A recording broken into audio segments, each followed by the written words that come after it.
Hello, kamusta kayong lahat? Sunday ngayon dito at papunta ako ng church para sa practice namin para mamaya sa Sunday service. 9:20 yung call time namin and 10:30 yung Sunday service. So dahil maaga pa naman and may time pa naman ako, gusto kong i-share sa inyo kung magkano ba yung cost of living dito sa Canada, specifically dito sa Prince Edward Island ng isang solo at ng family of 4. Kasi dumating ako dito sa Canada ng solo lang. And February of this year, dumating naman yung family ko. So, ano ba yung difference? Magkano yung pinagkaiba nung pag solo ka lang at nung family of 4? Umpisa natin yung sa solo. Nung solo pa lang ako dito, nag-rent ako ng room. At ang bayad ko ay $500 per month. All-inclusive na yon. Heat, electric, internet, ano ba? Lahat-lahat na. At ano yun nga lang, ano siya, shared bath, shared kitchen, shared dining. Which is okay lang naman kasi nung room pa lang naman yung nirerentahan ko dito. Madalas lang naman din ako nasa room din. Pag nagluto ako, sa room lang din ako kumakain kasi may table naman ako sa room. Kaya okay lang din. 500 per month ang room. Tapos, ang next natin, bus pass. $10 siya per month. Okay na yun siya, nakakaikot ka na dito sa buong Charlottetown and pwede kang tumawid ng ibang city. Ayun nga lang, ang problema sa bus dito,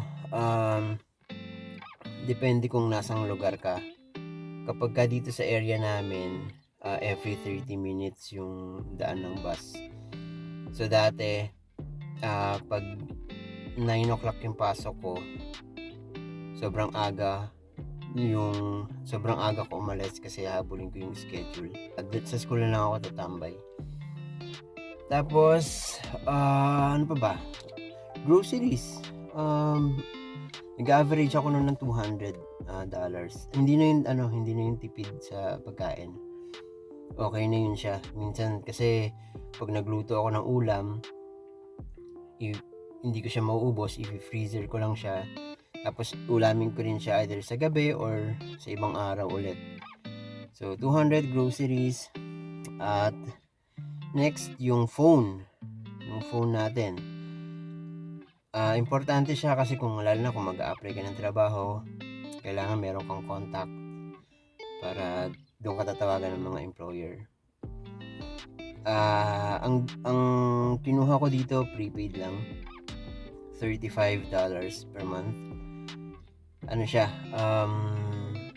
hindi naman kasi kailangan ng malaking data dito dahil sa school may wifi, sa trabaho may wifi, sa work may wifi.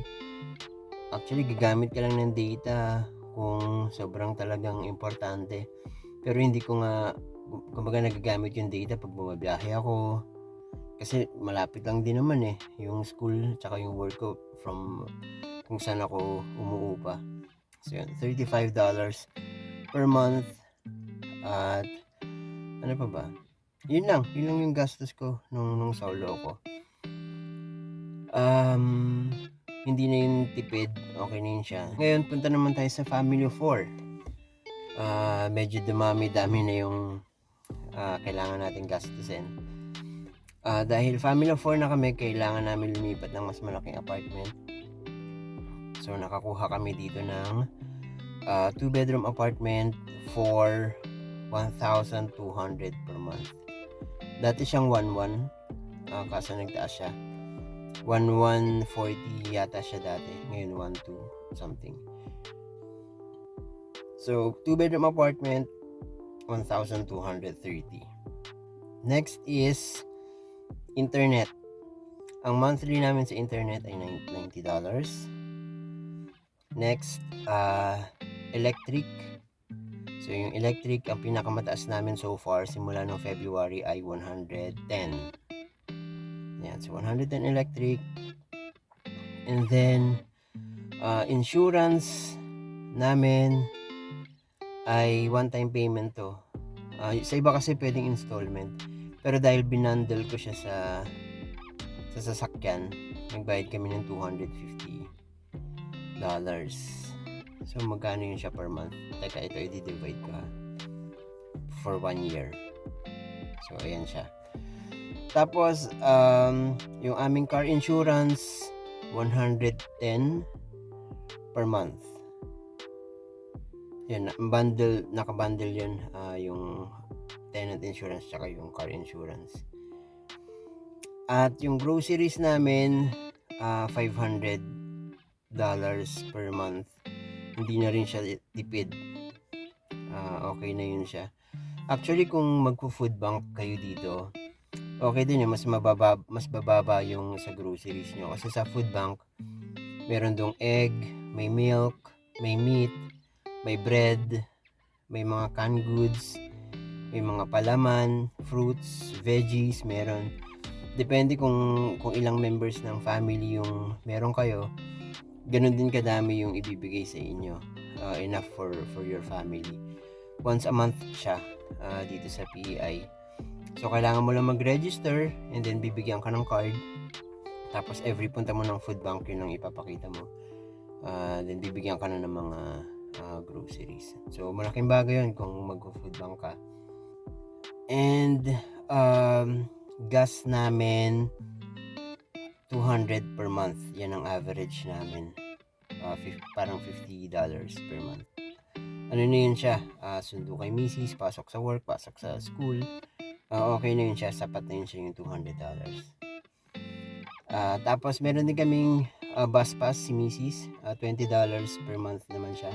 Kasi pag umaga, nagbabas lang siya papasok. Ayan. Yung mga bata pala dito, libre yan sila sa bus. Hindi sila pinapagbayad. And then yung phone namin, 60 kasi 25 kay misis, 35 sa akin. Pares kami prepaid lang. Kasi yun nga, may wifi naman sa mall, sa grocery store, may wifi din. Sa school, ayan, sa bahay, may internet din naman. So hindi mo kailangan ng malaking data.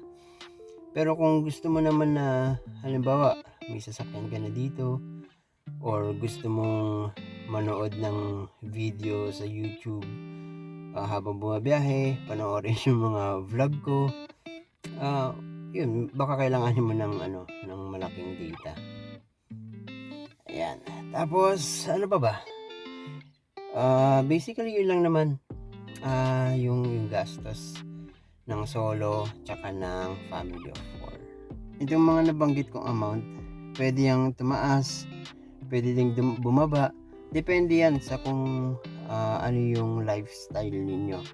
Kung mahilig kayong kumain, dahil yun yung bonding nyo pag weekend, magluto, or kung mahilig man kayong lumabas, ayun, so nakadepende siya. So itong amount na nabanggit ko, based to dun sa kung paano kami mag-budget. So pwedeng hindi ito maging applicable sa inyo, pwedeng applicable din. So ibig sabihin pwedeng tumaas, pwedeng bumaba, depende sa lifestyle niyo. Kung mahilig kayong kumain, mahilig kayong lumabas, or magpunta sa mga malalayong lugar para mag-chill, mag-relax, depende.